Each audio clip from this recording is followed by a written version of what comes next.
Bonjour, c'est Kevin et bienvenue dans cette toute nouvelle vidéo, toujours en compagnie de Yannick. Et dans cette vidéo, on va parler un peu plus précisément des différentes étapes pour vous lancer sur Amazon FBA. Donc pour ceux qui n'avaient pas vu les précédentes vidéos, vous avez toutes les vidéos qui sont dans la description de la vidéo YouTube. Mais j'ai quand même demandé à Yannick de se représenter en deux-deux. Ouais. Oui, on va faire ça rapidement. Donc pour faire simple, voilà, j'ai 33 ans, je fais de l'e-commerce depuis maintenant 13 ans, donc j'ai commencé très très jeune. Et puis je suis passé vraiment par toutes les étapes, que ça soit du eBay, que ça soit du Le Bon Coin, PrestaShop, site de deal, site d'enchères inversées, plein de choses. Et aujourd'hui, je me retrouve sur Amazon et sur Shopify en l'occurrence. Ok. Donc dans tous les cas, si vous voulez en savoir plus sur Yannick, vous avez donc la vidéo qu'on a tournée, la toute première vidéo, vous allez voir, il y a vraiment des choses à apprendre de lui. Voilà, je vous recommande vraiment d'aller la visionner. Dans cette vidéo, donc actuellement on se trouve à Bordeaux, on est dans le e-com tour. Le e-com tour, on vous en parlera dans la prochaine vidéo, vous allez voir, c'est quelque chose un truc de malade. C'est franchement, voilà, je l'avoue, c'est un regroupement d'entrepreneurs dans différentes villes. On vous en parlera dans la prochaine vidéo. Donc, on va parler des différentes étapes pour se lancer sur Amazon FBA. Donc, est-ce que tu peux nous parler de la première étape? Pour moi, la première étape, et pour moi une étape importante, ça va être déjà choisir son statut juridique. Parce que c'est bien beau de se lancer, mais il faut choisir son statut juridique et en fonction du statut que vous allez prendre, soit l'auto-entreprise, soit la SASU, soit la SARL ou peu importe, vos calculs de marge vont être différents. Parce que, par exemple, l'auto-entreprise, vous n'êtes pas assujetti à la TVA au début, donc forcément, la marge va être différente, etc., etc.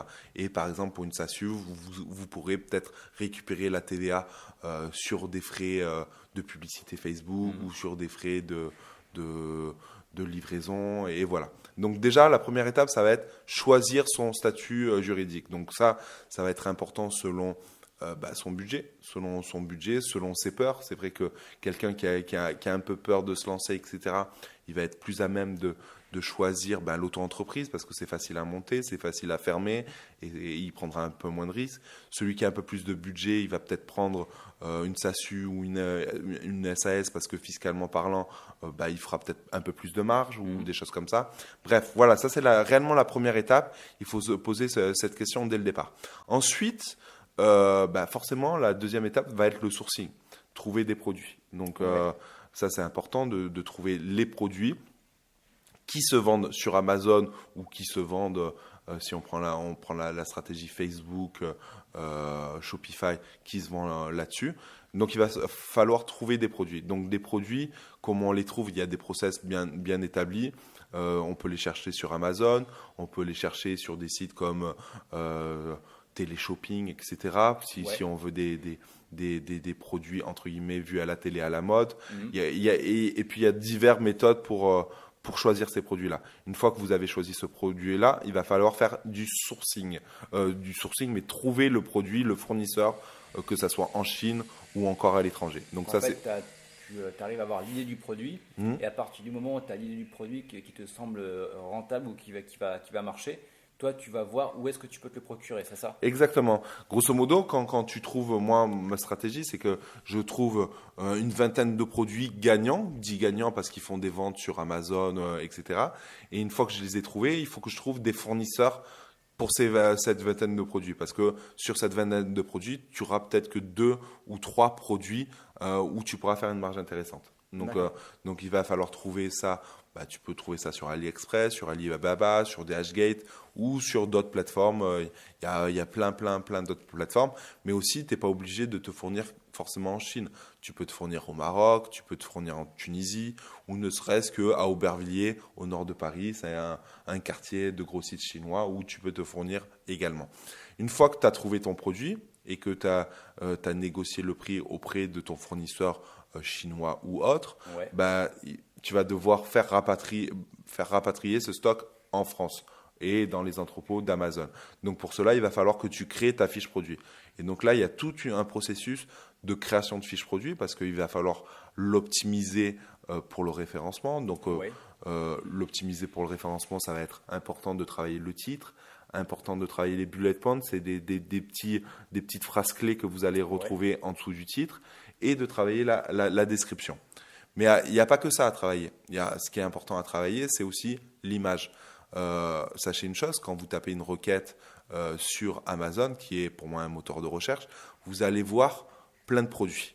Et qu'est-ce qu'on voit en premier? On ne voit pas la description en premier. On voit que le titre et l'image. Et donc, il faut se différencier déjà sur l'image par rapport à la concurrence.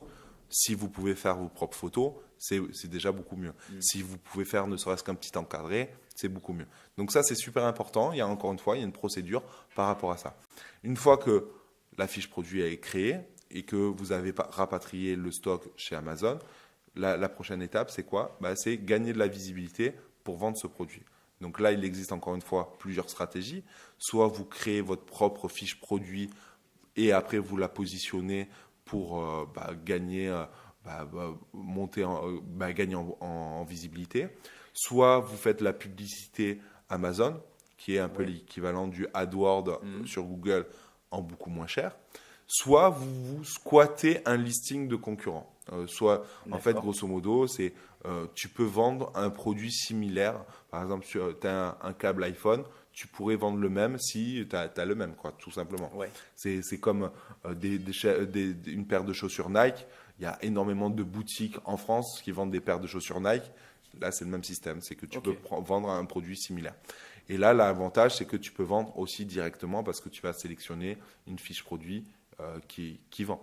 Donc, une fois que tu as trouvé cette visibilité et que tu vends, la dernière étape, pour moi, c'est une étape importante, c'est récupérer des évaluations.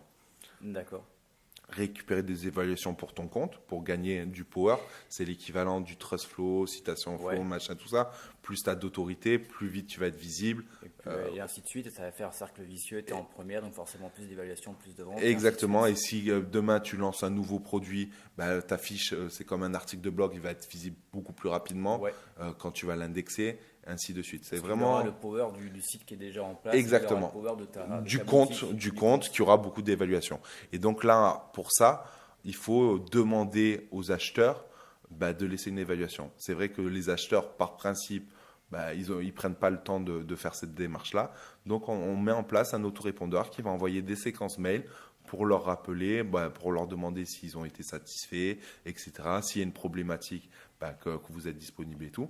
Mais surtout, la finalité, c'est aussi de récupérer une évaluation positive pour avoir beaucoup plus de power. D'accord.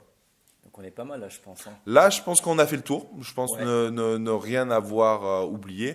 La dernière petite chose, forcément, qui rejoint la première chose, c'est que à ça, il faut avoir une bonne tenue comptable parce que vous faites de l'achat, de la revente. Avoir une bonne tenue comptable parce que c'est un business. C'est comme une boutique physique, finalement. C'est comme une boutique physique, sauf qu'elle est virtuelle, tout simplement. Ok, écoute Yannick, je te remercie. On a appris énormément de choses dans cette vidéo. Sachez que toutes ces étapes, on les retrouve donc dans ta formation, donc forcément qui est beaucoup plus détaillée. Vous avez les modules, comment faire ceci, comment faire cela. Vous avez également accès au mastermind, où vous avez un groupe d'entrepreneurs, donc vous avez un peu tous les niveaux. Vous avez donc des débutants, des intermédiaires, des confirmés, donc ça fait une effervescence. Voilà, tous les jours ça poste, tous les jours ça pose des questions, tous les jours il y a des personnes qui font leur screenshot de leurs revenus. Voilà, ça bouge énormément. Pareil, là on est au Ecom Tour, il y a beaucoup de personnes, on est à Bordeaux. On a eu 70 personnes hier, là on va à Clermont, on est à Lyon après, c'est vraiment quelque chose d'intéressant. Donc si vraiment vous voulez vous lancer sur Amazon FBA, vous avez donc la possibilité de télécharger la formation de Yannick. Vous avez toutes les informations dans la description de la vidéo YouTube. Sachez que si vous prenez donc la formation via ce lien, eh bien moi je vous offre en bonus, c'est une formation pour créer des sites de niche en affiliation à Amazon. Alors c'est complémentaire justement à Amazon FBA parce que tu peux générer du trafic. Bon, ça va prendre un peu plus de temps, mais ça permet d'avoir du trafic organique que tu peux rediriger par la suite éventuellement sur tes fiches produits Amazon. Voilà, tu as tout expliqué dans la description de la vidéo YouTube et quant à nous, on se retrouve très bientôt pour de nouvelles vidéos. Ciao, bye bye. Au revoir.